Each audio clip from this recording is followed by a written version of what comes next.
morning, traders. Welcome to the TMT special edition video on crude oil. And everybody knows the popularity of crude of late. A lot of the traders like to trade it, and we're coming into an inflection point now. And something that I wanted to bring out to you, to my subscribers. We have a bi-weekly subscription of $14.95 and a premium video for $49. And of course, our trading room, dark pool trading room, where we measure dark pool activity and trade within that with automated trading signals from our automated program from Algo. Highly profitable, guys. Check it out. Support at tradingmarkettechnicals.com. Send an email, and we'll get you some information. But right now, let's talk about crude oil. On Friday, I also want to speak to you about Friday, because crude oil and equities obviously are pretty much in line right now, and they're correlated, and you need to know the correlation. And there'll be a disconnect at one point when crude is not going to be much more of a factor. But right now, it's really taking the market hostage. Usually, crude oil goes up, and the markets are following as well, equity markets. So you really need to know what's happening. So on Friday, in the overnight session, we had global yields really getting crushed. You can see that here, compliments of stockcharts.com, US, UK, Germany, and Japan. That's not good for equities. Why? Because when yields, there's no yield, and the yields are going lower and lower, what happens? They'll take money out of equities and put it into these safe haven trades, such as gold and, of course, bonds, right? Bonds love a low-yielding environment. So bonds ripped and exploded. And what happens is that in bonds, if bonds continue to move higher, it's also a good gauge of risk and fear. And right now, we have a low volatility environment, but volatility such as the VIX has been picking up the last 3-4 days, where the markets would rally and the VIX did not rally. And that's, it did not sell off because it is inversely correlated relationship. So you have to be careful and you have to use caution here if you're looking to continually buy crude oil and or the equity markets. And I do believe that we're in a inflection point that we're ready for a trend change. Now, one day does not make a trend, but I want to show you some of the ETFs. I want to show you WTI and the pattern that we've had and where are we in the charts. Now, we've rallied extensively, as you know, off the lows, and it's something that you guys need to be aware of. Okay, let's take a look at WTI. Now, here's the WTI daily chart.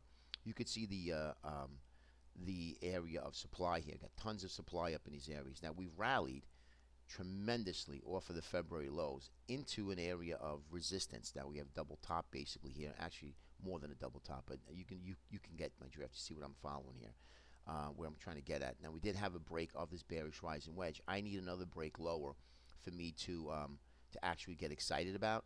But you could see how overboard, grossly overboard, our indicators are. RSI was way up about 70 until Friday's sell-off, and this to me is marking a trigger that we are ready to go on crude and profit taking. I'm not saying it's going to go back to the lows. I doubt it, but you could take, the 40, let's call it 45 as your first downside target, and then of course 40 to 42 would be my next downside target in crude. Now in a special edition video we put out 15-minute charts where we have tons of buy areas and sell zones.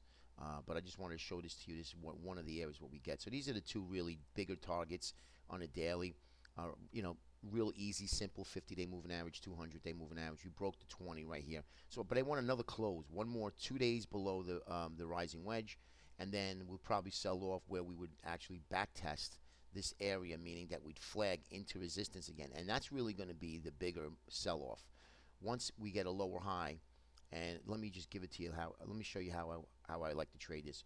We get a move lower, okay, not hitting the target, and then we kind of go back, we flag, okay, and then that's your cue that we made a lower high from this high, and then that's where we start to go lower. And we really push lower, hitting these two targets, okay. So I'm looking for, a day trade, absolutely selling rallies. I would be selling rallies on Monday. Of course, price action. This is, this is Monday morning before the market opens, so we want to see what it does first. But once it does open and we are still weak and we get a weak bounce, then that's when we look to sell rallies in crude oil. Now, let me show you some of the ETFs I like to trade. Is a WTI. WTI, it's a 3-timer. It gives you a lot more movement. And you don't want to hold these. Remember, they deteriorate within time. You want to hold it for 2-3 days, a week, 2 weeks, even a month. But you got to be very, very careful here. Okay. Now, same thing. We have a bearish rising wedge, as you can see on the chart that I showed you, and we are very extended. You can see here our RSI. Now we're starting to curl a little bit. Now this has not broken out of the channel as of yet. We did not break this bearish rising wedge. We held it on the UWTI. But remember, guys, if you're trading this, you have to know what you're doing. You have to be very careful because this thing moves. It's a $12 ATR, average true range on the day, but it will get you more percentage in dollars if you are looking to make money.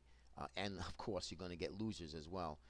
But this thing here, next target would be really the 50-day moving average, which will come down to about right around 32 and change. But that's same thing, same target here. We have 5 waves that we've met 5 waves, and that's the end of the move. So 5 waves now, looking for lower prices. And again, and I can even show you here, real simple market analysis. You could just take the Fibonacci retracement, and then rightfully so, and that's how I look for clusters of support. 38% retracement coincides beautifully with what? The 50-day moving average. So that's going to be your next target. And UWTI really actually loves filling gaps. So if you look for gaps, there's a gap there, which we're close to the 38%. That probably look to fill and probably overshoot, because the UWTI does overshoot right to this area here. Okay, so that's going to be my other objective target, and then I would reevaluate the downside move. Okay, once we get to that area.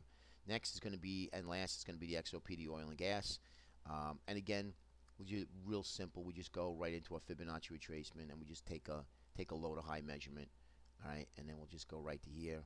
38% comes in right around $32. We do have a 50 and a 200, which would be sort of what we call the golden cross, or it is called the golden cross, but I really don't believe in that garbage, only because that half of the time it doesn't work. And even then, if it does, you're looking at this is a big area, 23%.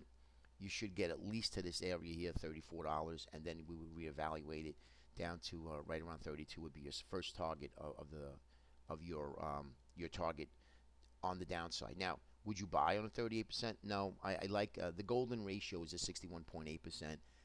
Anywhere between 50 and 61.8%, I like to buy.